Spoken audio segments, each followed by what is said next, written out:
Clear ना? तो ये चीज क्लियर हो गया, यहां तक क्लियर हुआ। तो आइए जरा हम इसको डीप करते हैं पानी में।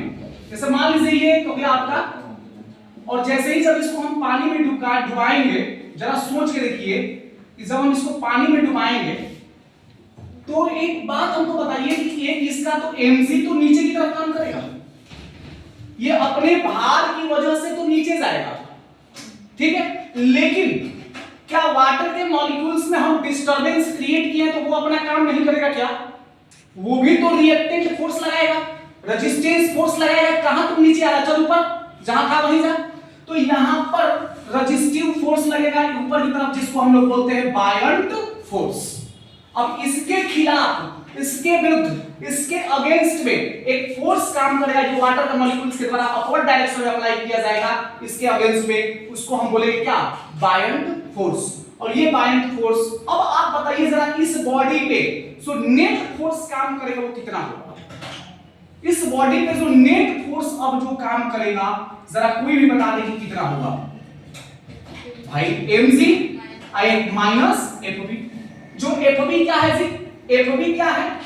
fb जो है ये बायंट फोर्स है, बायंट फोर्स है, या इसी को हम अपथ्रस्ट कहते हैं। अब जरा ये बायंट फोर्स का डेफिनेशन क्या होता है, सूत्र क्या होता है सर? Fb इक्वल होता है V D and G। V D G, VDG क्या है सर? V क्या है? इधर देखो, जिस बॉडी को, जिस सॉलिड ऑब्जेक्ट को हमने डुबाया है उसकी देखिए यहां पर लिक्विड की वॉल्यूम, यहां पर ये डेंसिटी हो गया, ये एक्सेलरेशन ड्यू टू ग्रेविटी हो गया। अब यहां पे अगर वॉल्यूम की बात अगर करें तो क्या volume density is equal to mass upon volume होता है कि नहीं होता है? होता है। हां, ये density is equal to mass upon volume होता है। क्या volume is equal to mass upon density होगा क्या? किसका मास कितना है? m है, और डेंसिटी कितना है सर? अभी दिखाया जाएगा भैया। डेंसिटी आपका दिया है, the relative density of the material of load is 8।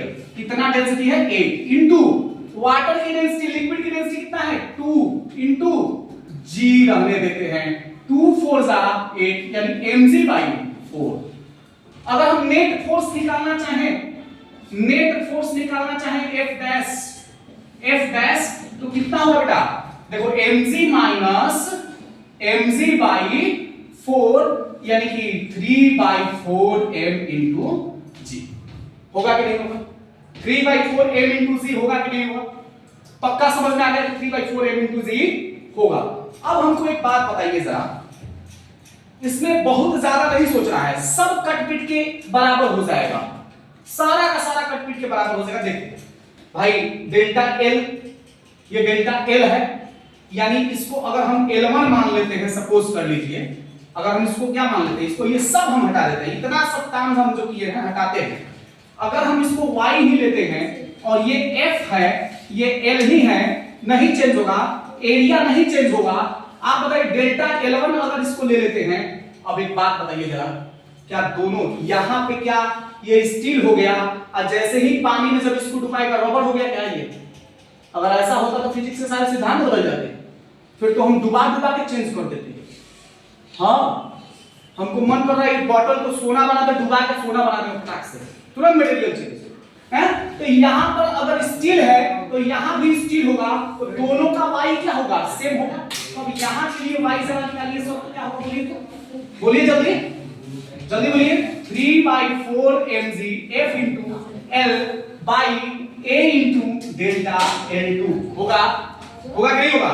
और यहां पे f किसको क्या लिख सकते हैं? mg लिख सकते हैं।